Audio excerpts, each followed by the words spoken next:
get more of what you focus on in life. I constantly hear from people, they say, oh, I don't want to be overweight, or I don't want to be frightened of small spaces, or I don't want this, don't want that, right? And they're always thinking about what they don't want. And I think you need to think about what you do want.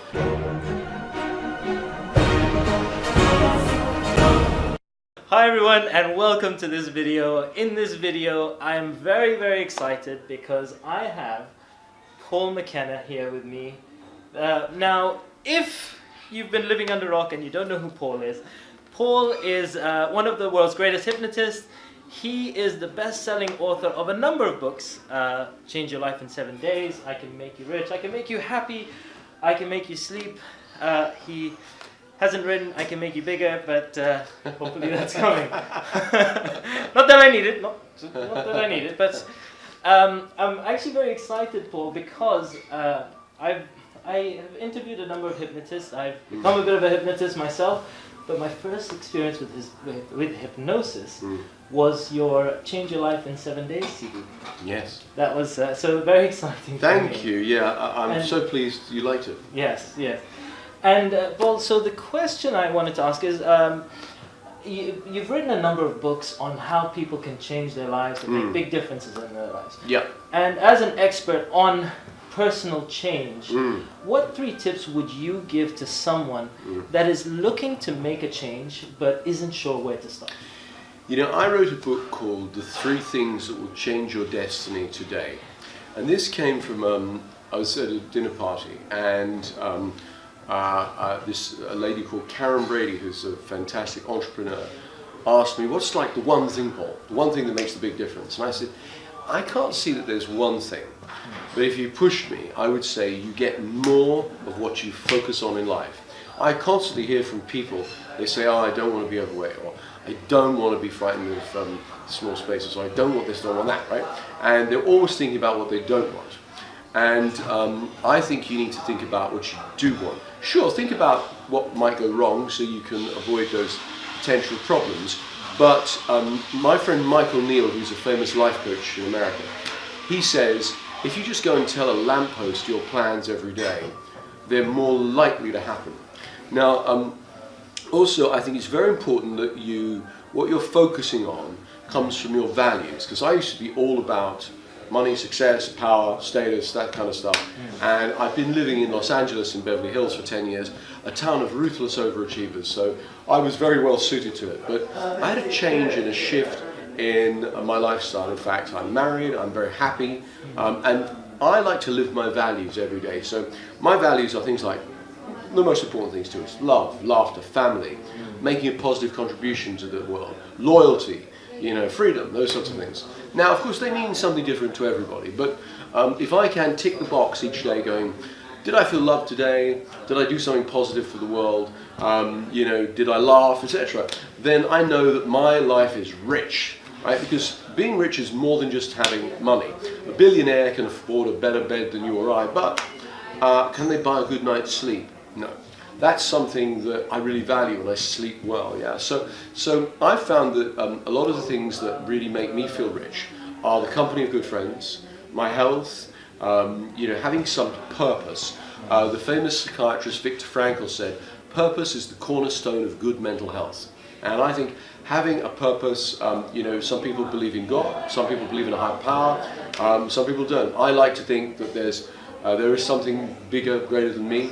And one of the things I do sometimes is I go off to near the end of my life, and I look back and I think, what do I wish I'd done more of, and what do I wish I'd done less of? And I go, oh, I wish I'd loved more, laughed more, instead of just been relentlessly competitive. And and also worried less, because Mark Twain famously said, I've been through some terrible things in my life, and some of them actually happened, because people at the end of their lives were interviewed as part of a study a few years ago, and they asked them, what do you wish you'd change? What do you wish you could change? He said, we all wish we'd worried less. Yeah. So one of the things you can do, here's another tip, is you can go off to near the end of your life, not at the end, but near, and imagine your life has been fantastic. Imagine it's been amazing. What would have had to have taken place And I've heard all kinds of things from people. You know, people have said, oh, I spent more time with my family, and you know, because at the moment I'm working so hard and I'm achieving, but you know, what am I going to do? Work myself to death and not get to enjoy it with my family? Or they go, what really made it amazing was I didn't have to change the world. All I did was I was a good person, and I did, you know, small acts of kindness towards other people. The Dalai Lama says, kindness is my religion. But you know, I also like, and I hate to keep using quotes, but you know, they keep coming into my head. Gandhi said, my life is my message. And I think if you think about your life, you think about your values, living them, ticking those boxes every day, imagine floating out to near the end of your life, and imagine your life's been fantastic. What would have had to have taken place? Was it that you achieved certain things in business? Was it that you just touched the lives of people? You know, my favorite movie of all time is It's a Wonderful Life. And in that movie, Jimmy Stewart realizes, you know, only at the end of the movie, how many people's lives he's affected and all the good he's done. And often we don't know that until, you know, it's not too late, but later in life. You know, I mean, I'm very fortunate in that my parents, my father has passed, but my mother's still with us, and they're very morally decent people, and they pass that on to me. I like to think of myself as a morally good person, and you know, I hope so too. I listen to your CDs. Thank you. So, I mean, the thing is that I don't want to install my model of happiness in other people. I want you to find out what makes you happy, what makes you feel good, what makes you feel driven, what makes you feel complete as a human being, and help you to achieve that. I talked with Tony Robbins about this the other day, and he said, what I do is I find out where somebody is, where they want to be, how to, you know, how they're going to get there. And so if you basically, if you figure out your values, go off into the future, maybe just start with a year in the future, and maybe imagine you've had the best year ever. And you look back and you think, if that's true, if I've had my best year ever, what has happened in my health? What must be true in my finances? What must have happened in my spiritual life? What must have happened in my relationships, personal and professional, etc. And then what you're doing is you're focusing more upon what it is you want, and not on what you don't. That's excellent.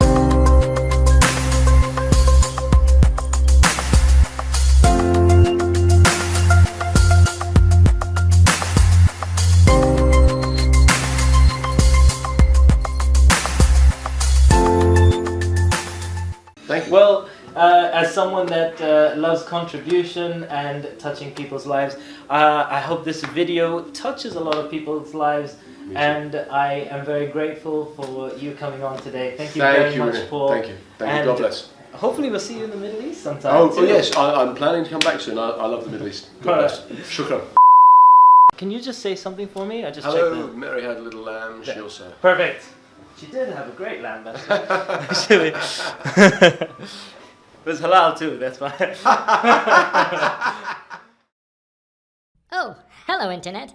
Munir heard you like cat videos, so he hired me to talk to you. He makes videos to show you how to influence yourself through mindset changes and others through the power of persuasion. So when you hit the subscribe button now, you will get exclusive interviews, secrets, and mind-blowing tips on how to lead a more successful life.